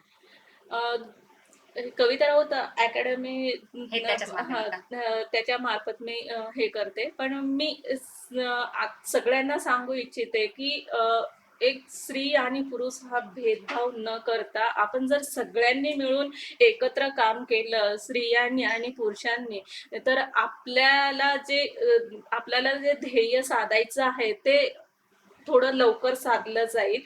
याच्या माध्यमातून मी हेच सांगू इच्छिते की स्त्रिया पण प्रत्येक याच्यामध्ये कामामध्ये आज पुरुषांच्या खांद्याला खांदा खांदा लावून लावून आहेत. आहेत, प्रत्येक क्षेत्रामध्ये आहेत. तर जर सगळ्यांनी एकत्र एक टीम वर्क केलं तर आपण त्या ध्येयापर्यंत लवकर पोहोचू. निश्चित स्वरूपात बघा, आमच्या इयत्ता 5वीच्या मराठीच्या पाठामध्ये तुमचा पाठ आलेला आहे, सावरपाडा एक्सप्रेस कविता राऊत. जेव्हा असा म्हणजे एक अभ्यासक्रमामध्ये आपला पाठ घेतला गेला त्यावेळेस काय फील झालं होतं? त्यावेळेस एकच फील झालं की ज्या वेळेस आम्ही लहानले होतो त्यावेळेस ऍथलेटिक्स म्हणजे नेमकं काय असतं हे माहित हा नसेल. ऍथलेटिक्स आणि ह्याच्याकडे कोणी फारसं हे बघत नव्हतं. नव्हतं. पण पीटी उषा म्हटलं की सगळ्यांना माहिती होतं. तर पीटी उषा दीदीचा एक आम्हाला धडा होता, उडन परी म्हणून हिंदी मधला धडा होता. तर त्यावेळेस कधी स्वप्न बघितलं नव्हतं की आपणही आपलाही धडा येईल. तर हा धडा आल्यानंतर थोडं म्हणजे विश्वास एक तर पहिल्यांदा बसत नव्हता की माझा पण एक धडा येऊ शकतो किंवा आलेला आहे. हा पहिला विश्वास नव्हता. पण जे मी केलेलं आहे त्याच्यापासून जर मुलांना प्रेरणा मिळत असेल तर हे खूप मला अभिमानाची गोष्ट आहे. माझ्यापासून जर ह्या धड्यातून प्रेरणा मुलांना मिळत असेल तर. निश्चित स्वरूपात तुम्ही आमच्या जिल्हा परिषद शाळेमध्ये शिकणाऱ्या मुलांसाठी आणि या भारतातल्याच प्रत्येक खेळाडूसाठी प्रेरणास्थान आहात. तुम्ही आपल्या गावाचं आणि परिसराचं आपल्या कर्तृत्वानं नाव मोठं केलेलं आहे आणि आपल्या परिसराला ओळख करून देणाऱ्या तुम्ही एकमेव खेळाडू आहात. निश्चित स्वरूपात तुमचं हे यश म्हणजे जेवढं कौतुक करावं तेवढं थोडं आहे. मॅडम, क्रीडा क्षेत्रामध्ये आपण उत्तुंग भरारी घेतलेली आहे. कुणाला आदर्श मानतात तुम्ही त्यासाठी? पी.टी. उषा दीदी माझे आदर्श आहे आणि आज मी अभिमानाने सांगू शकते, की आम्ही जेव्हा काही काम करत असतो आणि जे गेल रफ्तारचा केंद्र सरकारचा जे एक स्कीम होती गेल रफ्तार म्हणून, त्याच्यामध्ये त्यांच्याबरोबर मला काम करायला मिळाले 2-3 वर्ष. तर ही खूप अभिमानाची गोष्ट आहे, की ज्यांना मी आदर्श मानते, आज त्यांच्या खांद्याला खांदा लावून मी काम करते. तर ही खूप मोठी अभिमानाची गोष्ट आहे माझ्यासाठी. निश्चित स्वरूपात तुम्ही हे जे मिळवलं आहे ते प्रचंड इच्छाशक्तीच्या जोरावरच मिळवलेलं आहे. बघा बालमित्रांनो, आज आपल्या समवेत कविताचे पती आदरणीय महेश तुंगार साहेब उपस्थित आहेत. ते MSV मध्ये उच्चपदस्थ अधिकारी म्हणून कार्यरत आहेत. त्यांच्या मॅडमच्या यशामध्ये मॅडमने मगाशीच सांगितलं की ऑलिम्पिक, लग्नापूर्वीचं ऑलिम्पिक आणि लग्नानंतरचं ऑलिम्पिक यात फार फरक होता. कारण मी ऑलिम्पिकला क्वालिफाईड ही लग्नानंतर झाले. अर्थातच या संपूर्ण यशाला जबाबदार किंवा या यशाचा मानकरी जे आहेत ते तुंगार साहेब आहेत. त्यांच्याच तोंडून आपण कविताची कामगिरी ऐकूया. ॲक्च्युली 2013 साली कविताचं आणि माझं लग्न झालं. त्यावेळेसच लग्नाच्या वेळेस मी प्रॉमिस केलं होतं की कविताला ऑलिम्पिक्स खेळायचं आहे लग्नानंतरही. कारण कविताचं एक ड्रीम होतं की तिला ऑलिम्पिक्स खेळायचं आहे आणि तिने नियर अबाउट त्यावेळेस 15-एक वर्षांनी कंटिन्युअस सराव केला होता. 2009चं ऑलिम्पिक्स गेलं होतं, 12चं ऑलिम्पिक्स गेलं होतं. तर नाही का एवढं नाही का स्ट्रगल करून जर ती ऑलिम्पिक्स खेळली नाही तर कुठेतरी कमी आयुष्यामध्ये लाभलं असं तिला, की आपण काहीतरी चुकलोय म्हणून. त्यामुळे तर प्रॉमिस करत होतं की तुला ऑलिम्पिक्स खेळायचं आहे. त्या अनुषंगाने आम्ही एक डिवोटेड होतो की ऑलिम्पिकच्या दृष्टीने होता. आम्ही 2013 पासून कंटिन्युअस सराव वगैरे चालू केला होता. पण आम्हाला पाहिजे तसं आम्हाला क्वालिफाईंग टायमिंग साधता येत नव्हतं. आम्ही कंटिन्युअस 2016चं ऑलिम्पिक्स जवळ आलं आणि आमच्या पुढे टार्गेट होतं की ओपन नॅशनल जे कलकत्ताला होणार होतं त्याच्यामध्ये कविताने ऑलिम्पिक्स क्वालिफाय करायचं 5,000 किंवा 10,000 किलोमीटरमध्ये. प्रॅक्टिस चांगला सराव चालू होता, पण आमचं बॅड लक होतं की कविताने ओपन नॅशनलमध्ये कलकत्त्याला काही क्वालिफाय करू शकले नाही. मग आम्ही डिप्रेस होऊन थोडंसं विचार करत होतो की आम्ही कुठं चुकलो नाही, आमचं का बरं क्वालिफाय होत नाही. मग आम्ही ॲट द इन्स्टंट ठरवलं की कविताचा इव्हेंटच चेंज करायचा. 5,000-10,000 किलोमीटर पळण्याऐवजी 42 किलोमीटरचा फुल मॅरेथॉनचा इव्हेंट घ्यायचा आणि त्याचं क्वालिफाईंग टायमिंगचा पिरियड पण आम्हाला बराचसा होता. त्या अनुषंगाने आम्ही मग प्रॅक्टिस करायला सप्टेंबर 2005 पासून प्रॅक्टिस सुरू केली आणि क्वालिफाईंगचं इव्हेंट ठेवला मुंबई मॅरेथॉनमध्ये. त्याआधी आम्ही दमन बीट मॅरेथॉन पळालो. त्याच्यामध्ये कविताने 1 तास 15 मिनिटं टायमिंग दिला, जो वेल गुड होता क्वालिफाईंगसाठी. कारण 1 hour 15 मिनिट्सचे डबल 2 hours 30 मिनिट्समध्ये कविता 40 फॅक्टर जरी धरलं तर 2:40च्या आसपास कविता पळत होती आणि 2:42 ऑलिम्पिक्स क्वालिफाईंग टायमिंग होता. तर आम्ही प्रॅक्टिस सुरू केली आणि दमन बीट मॅरेथॉन पळालो. सर्व झाल्यानंतर कविता जानेवारीमध्ये फुल मॅरेथॉन होती मुंबई आणि आमचं बॅड लक की कविता त्याच्यामध्ये क्वालिफाय होऊ शकली नाही. 2 तास 47 मिनिटामध्ये कविताने मॅरेथॉन कंप्लीट केली. जवळपास 5 मिनिटं कविता ओव्हर पाहिजे, त्यामुळे क्वालिफाय झाली नाही. आम्ही खूप डिप्रेस होऊन परत मुंबईला थांबलो. तिथून दिल्ली गेलो, दिल्लीहून परत रिटर्न आलो आणि आता आपलं काय क्वालिफाय यावेळेस आपलं काय 2016ला ऑलिम्पिक्स आपण खेळणार नाही हे आमचं डिसाईड झालं की आता होप सर्व आमचे संपले होते. नंतर मग कंटिन्यूस आमचं चाललं होतं आणि अचानक एक दिवस फोन आला की कविता तुला साऊथ एशियन्स गेम्स पळायचे आहे जे फेब्रुवारीमध्ये होणार आहे. तर आम्हाला एक नाही का आशा प्रज्वलित झालं की आता आपल्याला एक चान्स भेटलेला आहे ऑलिम्पिक्स क्वालिफाय करायचा. आम्ही थोडंसं नाही का जे डॉक्युमेंटेशन होतं ते जमा केलं फेडरेशनला आणि वाट पाहू लागलो. पण त्या मधल्या पिरियडमध्ये माझ्या वडिलांचा ॲक्सिडेंट झाला. ॲक्सिडेंट एकदम फॅटल होतं की वडील जवळपास महिनाभर ICU मध्ये होते. त्या पिरियडमध्ये आम्ही कविता, मी, माझ्या आई-वडील सर्व ICU मध्ये असताना प्रॅक्टिस वगैरे सगळे स्टॉप झालेली होती. आम्ही सर्व ICU मध्येच कंटिन्युअस 24-24 तास बसायचो. कविता ICU मधूनच प्रॅक्टिसला जायची, प्रॅक्टिस करून परत ICU मध्येच यायची. तिचं जे काही डेली डाएट वगैरे होते ते हॉस्टेलमध्ये व्हायचं. काही झालं तर एका हॉस्पिटलमध्येच करायचो आम्ही. असं करत असताना कविता 6 फेब्रुवारीला गुवाहाटीला गेली आणि रात्री 12 वाजता ICU मधूनच बॅग पॅक केली आणि तिथूनच गुवाहाटी गेली आणि 12 फेब्रुवारीला कविताने ऑलिम्पिक्स क्वालिफाय केलं. तर एवढं स्ट्रगल करून ऑलिम्पिक्स क्वालिफाय केलं, खरंच आम्हाला अभिमानाची गोष्ट आहे की आम्ही जे काही नाही का कामं केली, जे काही आम्ही नाही का प्रॅक्टिस करत होतो, जेवढे काही परिश्रम घेतले होते प्रॅक्टिससाठी, ते सार्थकी लागले. ज्याप्रमाणे साहेबांनी सांगितलं, साहेबांची भूमिका या सगळ्या कामगिरीमध्ये खूप महत्वाची होती. लग्नानंतर त्या ऑलिम्पिक क्वालिफाईड झाला. म्हणजे जेवढ्या मॅडम पळाल्यात ना, कविता जेवढी पळाली तेवढाच घाम साहेबांनी सुद्धा गाळलेला आहे, नव्हे जास्त गाळलेला आहे, असं ते नेहमी सांगतात. निश्चित स्वरूपात तुम्ही ही दिलेली खंबीर साथ खूप मोलाची आहे. सावित्री कधी घडते, जेव्हा तिला ज्योतिबाची खंबीर साथ लाभत असते. आणि म्हणून ही खेळाडूची, म्हणजे खेळा क्षेत्रातली सावित्री घडली ती त्यांच्या ज्योतिबामुळेच. अशीच खंबीर साथ प्रत्येक कुटुंबातल्या स्त्रीला जर मिळाली तर एकही सावित्री घरात राहणार नाही, उत्तुंग भरारी ती यशामध्ये घेईल, हे नक्की आहे. तर आज आपण इथे उपस्थित झालात, सहकुटुंब आम्हाला वेळ दिला, बहुमोल वेळ असा दिला. आमच्या शिक्षकांशी, विद्यार्थ्यांशी, महिलांशी, बालगोपाळांशी तुम्ही संवाद साधला. मुक्तपणे खूप असे संदेश दिले की जे भावी पिढीसाठी खूप उत्तम आहेत. तुम्ही येणाऱ्या पिढीला एक छान उत्तम असं उदाहरण दिलेलं आहे, त्यांच्यापुढे एक आदर्श निर्माण केलेला आहे. तर त्याबद्दल मी नाशिक जिल्हा परिषद शिक्षण विभाग तसेच झेडपी एज्युकेशन चॅनल तर्फे आपले हार्दिक आभार मानते. जपत किनारा शिड सोडणे ना मंजूर, अन वाऱ्याची वाट पाहणे ना मंजूर, तुम्ही ठरवावी दिशा वाहत्या वाऱ्याची, येईल त्या वाटेवर डुलणे ना मंजूर. आपण असेच यशाचे शिखर गाठत राहू आणि प्रत्येक रेकॉर्ड आपण आपल्या नावे करून भारताची मान अशीच आंतरराष्ट्रीय स्तरावर उंच करत राहू, ही सदिच्छा देते आणि इथेच थांबते. धन्यवाद. धन्यवाद.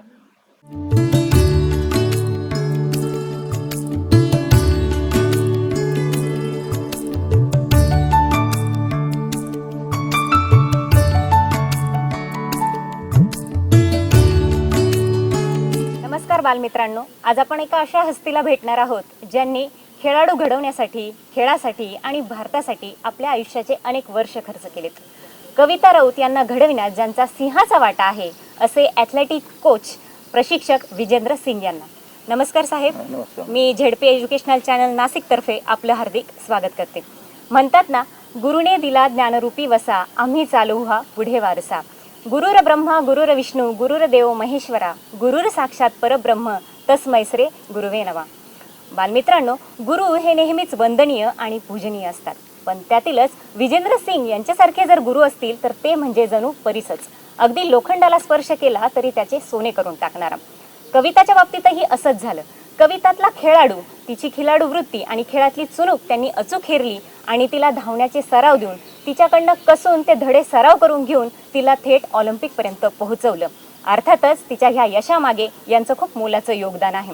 म्हणतात ना, काही लोक कर्तृत्वाने मोठे असतात, काही लोक कर्तृत्वाने मोठे असतात आणि काही लोक कर्तृत्व मिळवतात ते आपल्या कष्टाने. आणि असंच एक कर्तृत्वसिद्ध व्यक्तिमत्व आज आपल्या समवेत आहेत. सर, ॲथलेटिकमध्ये आपलं खूप मोठं नाव आहे, प्रचंड दबदबा आहे. आपण आजवर अनेक खेळाडू घडवले, त्यातील प्रमुख नाव जे आपल्या समोर होते ते अर्थातच कविता राऊत यांचं. म्हणजे जेव्हा जेव्हा कविता राऊत हे नाव उच्चारलं जातं तेव्हा तेव्हा विजेंद्र सिंग हे नाव उच्चारलंच जातं. म्हणजे गुरु शिष्याची ही जोडी ॲथलेटिकमध्ये निश्चितच अजरामर ठरणार आहे.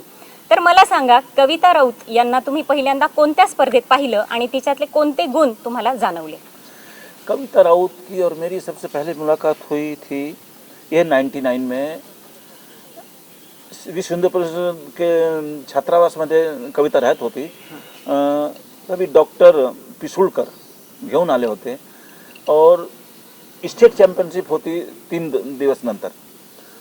तो सर बोले कि ये बच्ची को स्टेट चैंपियन खिलाना है. अगर हम देखें, अगर हम एथलेटिक्स प्रिंसिपल के हिसाब से जाएं तो हम 3 दिन पहले हम रिकवरी सिस्टम शुरू कर देते हैं. तो कविता आई, मैं बघितली, ठीक है, रह गया, तो हमने उसको कुछ नहीं कराया. और लोणी में ये ॲथलेटिक्स चॅम्पियन स्टेट चॅम्पियनशिप थी. माझ्याकडे खूप मोठी ग्रुप होती. तब मिनी सुवर्णा, काही चांगले ॲथलीट होते, गर्ल्स होती, डॉक्टर गणोरकर की बच्ची होती, राधिका गणोरकर, खूप मोठे ॲथलीट होते. तो हम इनको लेके गए और उस टाइम पे माझ्याकडे सगळे स्प्रिंटर्स होते. मिडिल लॉन्ग डिस्टेंस का कोई भी मुला मुली नहीं होती. तो हम वहाँ पर स्टेट चॅम्पियन, 3.5 क्रीडा स्पर्धा होती, स्टेट चॅम्पियनशिप सुरू झाली. तो इवनिंगमध्ये हम मेडल काउंट करत होते. तो मैं बोला हमारे 17 मेडल हो गए. बोले नहीं, 17 नहीं, 18 मेडल हो गए. ॲक्च्युली मैं 3000 मध्ये कविताने सिल्वर मेडल घेतला और लकीली मी बघितलं भी नाही होता इव्हेंट. अच्छा. तो मेरे डोळे खुलून गेले की इस कौन बच्ची होता का ते? 3000 मीटर में, हाँ कौन होती है तो माहिती होतं, पण मी रनिंग नहीं देख पाया. तर नेक्स्ट इसकी 1500 मीटर स्पर्धा होती, तो मैं बसून ते स्पर्धा बघितली और तिथे ये third place third mill number गई पे आई इसको. थी. हाँ आगे. और उस टाइम पे क्या हुआ, उसके बाद 3 महीने बाद हमारा नेशनल चैंपियनशिप था. तो कविता 3 दिन पहले मेरे पास आई थी. अभी मेरे पास 3 महीने होते नेशनल और स्टेट चैंपियन में गैप होता. तो मैं सर से भी भेटला, डॉक्टर पिसुळकर और जो पदाधिकारी होते भेटला की आता तुम्ही कविता को माझ्याकडे ठेवून दे. तो कविता को हमने 3 महीने रखा. उस टाइम पे कविता की स्थिति ये होती, इसको शूज पहनने की भी आदत नहीं होती. जब भी हम इसको शूज पहना देते तो इसको प्रॉब्लम होती थी. और ये नेचुरल टैलेंट थी, पर अगर आप रेगुलर ट्रेनिंग कराते हैं तो बहुत सारी ऐसी प्रॉब्लम्स होती हैं जो अगर आप नंगे पैर शूज करेंगे तो आपको सीन पेन होगा. तो इसका प्रॉब्लम ये थी, शूज पहना होता दौड़ नहीं पाती थी. तो बीच बीच में इसको सीन पेन, एक टेक्निकल उसमें बोलेंगे सीन पेन होता है, ये Problem. गुड़गे खाली पेन होता है. उसी बीच में नेशनल जाने के पहले हमारा एक और शिवसेना ने इधर स्पर्धा घेतली रोड पे. वो बोले 5 किलोमीटर, उन्होंने 10 किलोमीटर ले लिया और ये उसमें दौड़े, इसको सीन पेन बहुत ज़्यादा हो गया. फिर हम पुन्हा गेले स्पर्धासाठी. शिबिर झालं होतं तिथे. शिबिरमध्ये इसको इतना पेन होगा, डॉक्टर ने इसको 4 दिवसासाठी रेस्ट सांगितला. तो इसकी ट्रेनिंग हो गई थी, ये जॉगिंग करती गई. उसी बीच में हम एक स्टेट चैंपियनशिप खेलने गए, कविता को हमने लेके गए. उसके बाद हम गुजरात में चले गए. गुजरात तिथे नॅशनल चॅम्पियन होती. वहाँ पे हमारा लकीली क्या हुआ, तिथे बेअरफूट रनिंग अलाउ केली. तो जो मुलगी फर्स्ट होती नागपुर की, वो और ये दोनों साथ में दौड़ रहे थे. और कविता के दिमाग में प्रेशर था कि ये मुलगी चांगली है, इसके पुढे नाही जायचे मला. तो इसकी 3 महीने मेरे पास ट्रेनिंग हो गई. तो मैं बघितला कि कविता कंफर्टेबल रनिंग कर रही थी और वो बच्ची टाइट हो गई थी, मतलब उसे फटीग आ गई थी. तो मैं कविता को बोला, कविता तू सबसे आगे निकल, इससे आगे निकल, इसको छोड़ दे. तो कविता उस टाइम पे हिंदी बहुत अच्छा नहीं समझती थी. इसने सोचा सर बोल रहे हैं तू सबसे आगे निकल. तो इसने सबको छोड़ा और लीड रेस शुरू कर दिया. तो उसी टाइम पे इसने, ये स्टेट में भी सेकंड थी, नेशनल को भी सेकंड हो गई. और बाई चांस जो हमारी साई की एक बेस्ट एथलीट होती आभा रानी, वो इसको मार गई. और नहीं तो इसको नेशनल में भी प्लेस मिल गई. उसके बाद ये जब ये 10th में थी, इसका 10th हो गया, 10th में 9th में थी, अगले साल 10th में होगी. मैंने इसको यहाँ लाने की ट्राई किया. लोगों ने उस टाइम पे मुझको काफ़ी फेस करनी प्रॉब्लम. और उसमें ये बात नहीं कि मैं ये नहीं बोलूँगा उस प्रिंसिपल की प्रॉब्लम थी, क्योंकि एक तो उस प्रिंसिपल का IQ नहीं था. जो मैं सोच रहा था उनकी सोच वहाँ तक नहीं सोच नहीं थी, मेंटेलिटी अलग थी. मेंटलिटी अलग थी. और धीरे धीरे ये 1 साल मेरे पास नहीं आई और उसमें इसकी परफॉर्मेंस काफ़ी वीक हो गई. अगले साल ये नेशनल को गई, 10 दिन मेरे पास आई. और जब इसको बैन किया तो ये सैटरडे संडे मेरे पास आती थी. फिर मंडे को मेरे घर पे रहती थी, मंडे को चली जाती. वो भी पता लग गया उनको. उस टाइम पर इसको बैन कर दिया गया कि इस पे निगाह रखो कहाँ जाती है. तो नहीं गई. इसका 10th का क्लास खराब, ये 4th होगी नेशनल में. फिर 11th भी ऐसे ही चला गया. फिर मैं इसके पापा को बोला, भाई अगर आपको स्पोर्ट्स कराना है तो इसको मेरे पास छोड़ दो, नहीं तो कराओ. तो फिर मुझको मालूम है 22 अक्टूबर 2002 को कविता को मैं फुल अपने घर पे लेके आ गया. 2002 अक्टूबर में, 22 अक्टूबर 2002 की बात है शायद, डेट भी मेरे ध्यान. और जनवरी में ही कविता ने 3 नेशनल मेडल लिए. और उसके बाद कविता ने मुड़कर नहीं देखा. और ये बोलते हैं कि एक शिष्य गुरु से आगे गुरु को निकल करता जाए है. तो पर मैं बोलता हूँ, मैंने तो कविता को एथलीट ही बनाया, पर कविता ने भी मुझको पूल कोच बना दिया. ये 2 वे फंक्शन था.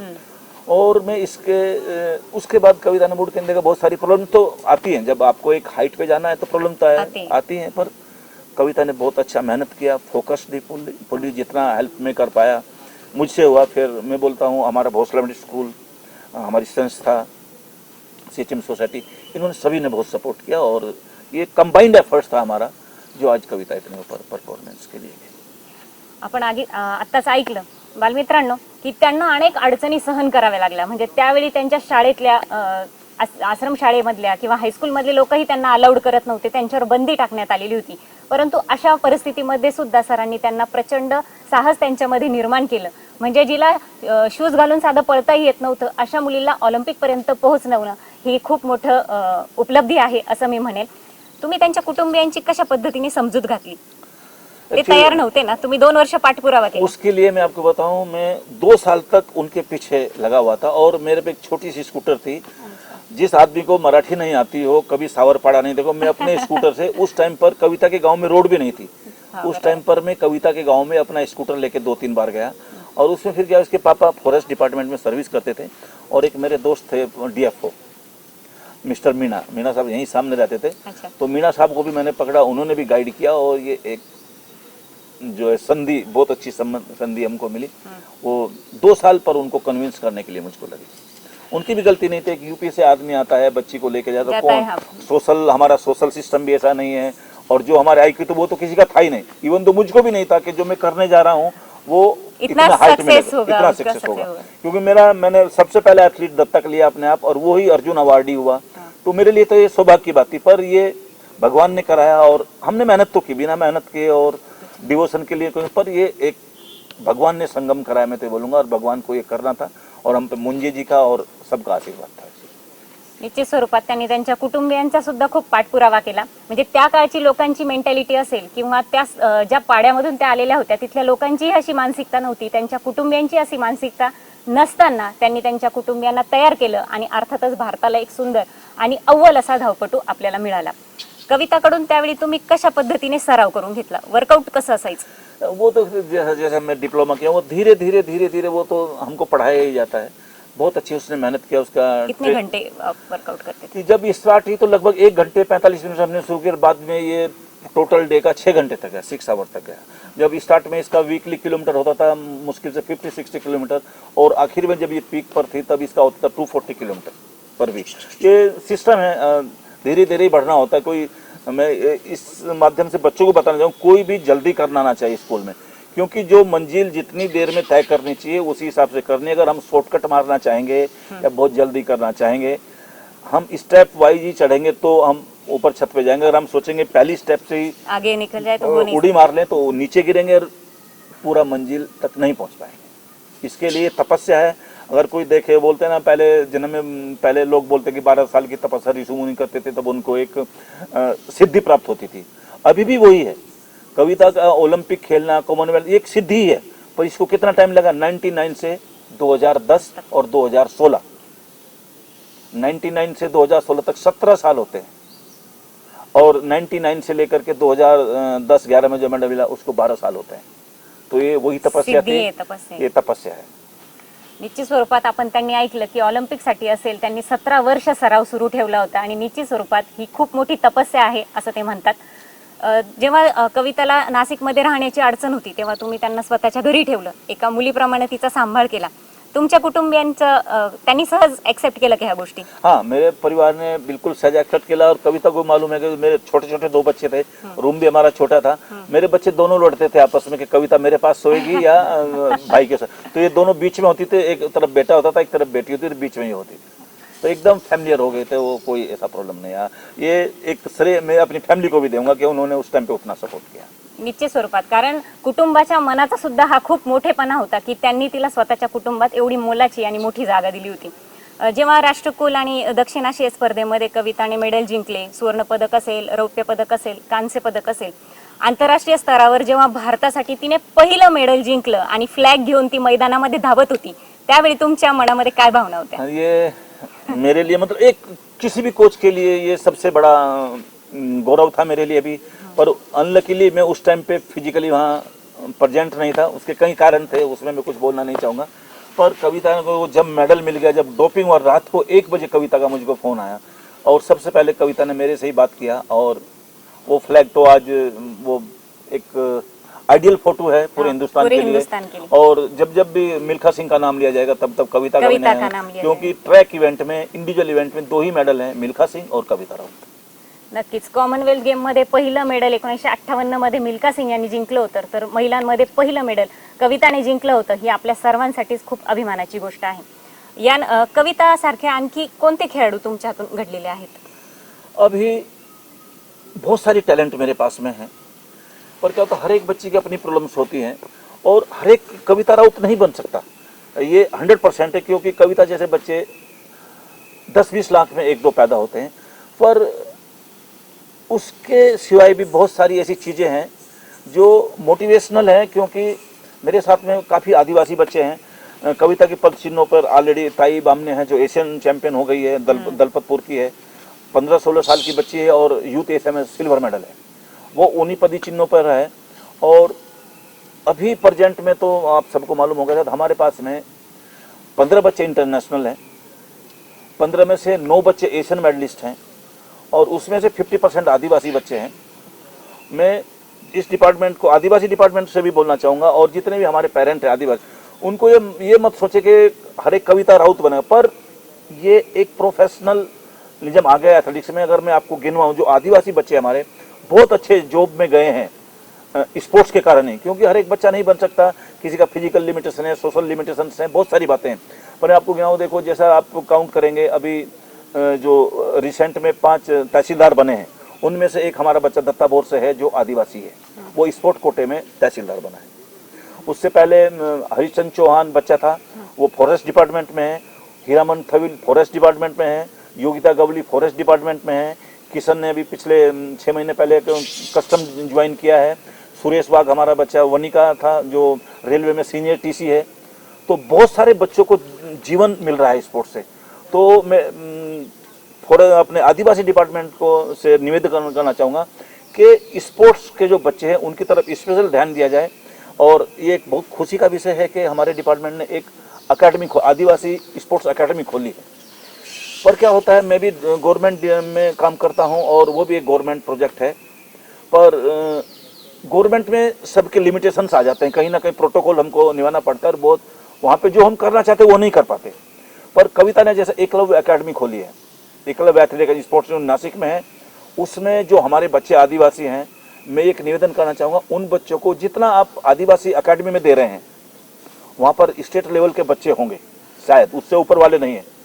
पर अगर हमारी ताई बाम ने आदिवासी होते अगर एशियन मेडल मिलता है तो वो फैसिलिटी वो थ्रू एकलव्य एकेडमी के थ्रू ताई को या ताई जैसी और जो बच्चे मेरे पास में हैं उनको मिलना चाहिए और शायद हम उसमें और बेटर कर पाएंगे अपने समाज के लिए। च्या स्वरूपात सरांनी सांगितलं की एकलव्य अकॅडमीमध्ये आपण सरळ प्रवेश घेऊ शकतात। पालकांसाठी सुद्धा ही महत्त्वाचा संदेश, ही महत्त्वाची सूचना त्यांनी इथं दिलेली आहे। जे स्पोर्टमध्ये करिअर करू इच्छिता अशा मुला मुलींना तुम्ही काय संदेश देणार? ये देखिएगा, इसमें कैरियर करने के लिए आदिवासी बच्चों के लिए बहुत टैलेंट है। सबसे बड़ी प्रॉब्लम आती है फाइनेंस की, ये इसीलिए मैं एकेडमी के थ्रू बोला हूँ। जो हमारे जो आदिवासी बच्चे हैं, जो एकेडमी लेवल के बच्चे, अगर स्टेट लेवल के बच्चे को हम पूरा फुलफिल खर्चा दे रहे हैं, अगर सिंह सर कविता की एकेडमी में अगर कोई बच्चा नेशनल चैंपियन है, मुझको लगता है आदिवासी डिपार्टमेंट को उस बच्चे को भी दत्तक ले लेना चाहिए और थ्रू कविता की एकेडमी के थ्रू उसको वो स्कॉलरशिप दे देनी चाहिए। और मैं बच्चों से यही कहूँगा कि चाहे तो आपका कोई भी क्षेत्र हो, या तो एकेडमी हो चाहे आपका स्पोर्ट्स हो, आपको एक टारगेट फिक्स करना पड़ेगा और आपको उसके प्रति पूरा समर्पण करना पड़ेगा। शॉर्टकट से कोई ऊंचाई पर नहीं पहुंच सकता, आपको सतत लंबी प्लानिंग करनी पड़ेगी, तभी आपको सक्सेस मिलेगा। यश मिळवण्यासाठी त्यांनी एक चांगला उपाय सांगितला की आपल्याला सतत कष्ट करावे लागतात, सतत प्रयत्न करावे लागतात, तरच यश मिळतं। मला सांगा की आता फायनान्शियल विषय निघाला म्हणून एक प्रश्न विचारते। कवितासाठी सुद्धा तुम्ही खूप प्रमाणात निधी मिळवण्यासाठी प्रयत्न केला होता। बऱ्याच लोकांकडे तुम्ही निधीची मागणी करत होता, त्यावेळी काय काय अडचण आली होती त्यावेळी? खूब अड़चन होती, पर मैं बताऊँ, एक नासिक एक रामनगरी है, रामचंद्र जी यहाँ कह रहे हैं तो कुछ तो होगा। जिस दिन कविता मेरे पास आई थी, मैं भी एक गवर्नमेंट सर्वेंट था, मैं अगर राजा होता तो मैं नौकरी के लिए यहाँ क्यों आता, पर मुझको कभी कभी नहीं पढ़ने दी। और उसके बाद जब हमने रिजल्ट देना शुरू किया, उसके बाद में हमारी संस्था है बहुत कम पैसे में, ना के बराबर, मतलब कोई भी फीस मोस्टली नहीं है जो बच्चे पे खाने पे खर्च होता है। और उसके बाद में नासिक की हमारी डॉक्टर लोग भी हमारे बच्चों को अपने बच्चे की तरह ट्रीट करती है, कोई फीस नहीं लेते। बहुत सारे डॉक्टर हैं हमारे, डॉक्टर गणोरकर हैं, डॉक्टर पिंपरीकर हैं, डॉक्टर प्रदीप पवार हैं, डॉक्टर कुणाल गुप्ते हैं, डॉक्टर धर्माधिकारी हैं। मैं बोलता हूँ अपने बच्चे से भी ज़्यादा प्यार वो एथलेटिक करते हैं। और एक सबसे बड़ा योगदान महिंद्रा एंड महिंद्रा कंपनी का है। जिस दिन से कविता को मेडल मिला था, उन्होंने मुझको भी कैश अवार्ड भी दिया था। उसके बाद कंटिन्यूअस वो हमारे अकेडमी को स्पॉन्सरशिप दे रहे हैं, बहुत अच्छी। 10 बच्चों को दत्तक लेने का काम करते हैं, लगभग 1 साल का 12.5 लाख रुपए देते हैं। पर जिस लेवल पे हमारी एकेडमी काम कर रही है, उस लेवल पे फाइनेंशियल बहुत ज़्यादा चाहिए, क्योंकि उसमें बच्चों की डाइट भी है, बच्चों का स्पोर्ट्स किट है, बच्चों का ट्रैवलिंग है, बच्चों का मेडिकल है।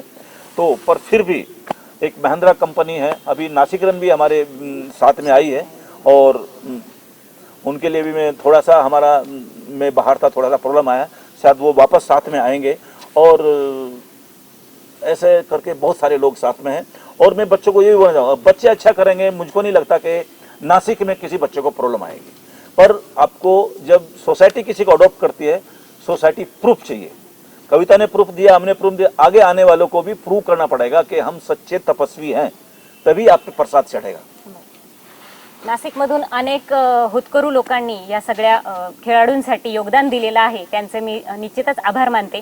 स्वतःला प्रूव्ह केलं, स्वतःला सिद्ध केलं तर निश्चित स्वरूपात सगळीकडनं तुम्हाला निधी उभा राहू शकतो, हे आता सिंग सरांनी सांगितलं। येणाऱ्या काळामध्ये कविताकडनं, कविताच्या कामगिरीबद्दल तुमची अपेक्षा काय असेल? नहीं, कविता अभी जो कर रही, कविता ने जो किया है, कविता को और मुझको जो प्रॉब्लम हमको फेस करनी पड़ी है, अगले आने वाले बच्चों को कोई प्रॉब्लम ना फेस करनी पड़े, इसीलिए कविता ने हमने एकेडमी खोली है बच्चों के लिए। और उसके रूप में बता, अभी हमारी एकेडमी है और भोसला हमारे साथ में है, महिंद्रा साथ में है। आज की तारीख में मुझको लगता है जितने इंटरनेशनल एथलीट नासिक में है, किसी भी एक एकेडमी में, किसी भी एक इंस्टीट्यूशन में नहीं है, और कविता सतत वो उसके लिए काम कर रही है। बघा बालमित्रांनो, जेव्हा एखाद्या चिखलाच्या गोळ्याला आकार दिला जातो तेव्हा त्याची सुंदर अशी वस्तू तयार होत असते। एखाद्या निर्जीव दगडाला जर त्याच्यावर शिल्प तयार करण्यात आलं तर ते सुद्धा एकदम रेखीव आणि कोरीव तयार होत असतं। तसंच खाणीतल्या काचेच्या तुकड्याला सुद्धा पैलू पाडले तर त्याचा सुंदर असा हिरा होतो आणि तो चकाकतो। असेच काहीसे प्रयत्न विजेंद्र सिंग यांनी कवितासाठी केले। अर्थातच त्याला कविताच्या जिद्दीची, कष्टाची जोड मिळाली होती। आज मैं आपको एक पॉइंट बताना भूलूंगा, आज नासिक जो है खाली नासिक के एथलीटों के लिए नहीं है, ये कुंभ मेला हो गया है। आज पूरे हिंदुस्तान से, आप बिहार हो, उत्तर प्रदेश हो, हरियाणा हो, पंजाब हो, उत्तराखंड हो, सभी जगह के एथलीट, अभी आप महाराष्ट्र के देख रहे हैं, अभी आरती बैठी कोल्हापुर एक स्पोर्ट्स सिटी के नाम से जाना जाता है इतने, पर आज कोल्हापुर के बच्चे नासिक में आके रहते हैं, सोलापुर के बच्चे नासिक में आके रहते हैं, नागपुर के बच्चे नासिक में आके ट्रेनिंग करते हैं। तो ये एक तीर्थ स्थान हो गया है। ये कुंभ तो भरता है यहाँ पर, अभी ये कुंभ मेला हो गया, और ये एक सबसे पोस्ट प्लेस है एथलीटों के लिए। ये यहाँ पर पूरे हिंदुस्तान के बच्चे हैं और सभी रिजल्ट दे रहे हैं। अगर आपने देखा होगा, इस बार जो खेलो इंडिया यूनिवर्सिटी गेम्स हुए हैं, मिडिल लॉन्ग डिस्टेंस के टोटल मेडल हमारे नासिक को थे। तो आज एक नासिक अलग जगह पर है, और इसका श्रेय हम सभी को जाता है, अकेले को नहीं है। मेरे हाथ से अच्छा काम हुआ, पर जो मुझको सपोर्टिंग हैंड है वो सब साथ में खड़े हैं। कविता और हम तो साथ में ही रहने वाले हैं, और भगवान हमको और ज़्यादा काम करने की हिम्मत दे, ये प्रार्थना। च्या स्वरूपात आपण आत्ताच ऐकलं की संपूर्ण देशातून आज आपल्या नाशिकमध्ये खेळाडू येत आहेत आणि आपली एक उत्तम कामगिरी करून दाखवत आहेत। आपल्यासाठी ही सर्वांसाठीच अभिमानाची गोष्ट आहे। गुरु शिष्याची ही जोडी सर्वांसाठीच आदर्श ठरलेली आहेत। आपल्या हातून असेच ही क्रीडा साधना आपली होत राहो, कवितासारखे असंख्य रत्न आपल्या हातून घडो, तुम्हाला उत्तम आयुरारोग्य लाभो। आज तुम्ही आम्हाला बहुमोलाचा वेळ दिला, सगळ्यांना उत्तम असा संदेश दिला, त्याबद्दल मी झेडपी एज्युकेशनल चॅनल तर्फे, नाशिक जिल्हा परिषद शिक्षण विभागातर्फे आपले हार्दिक आभार मानते। धन्यवाद।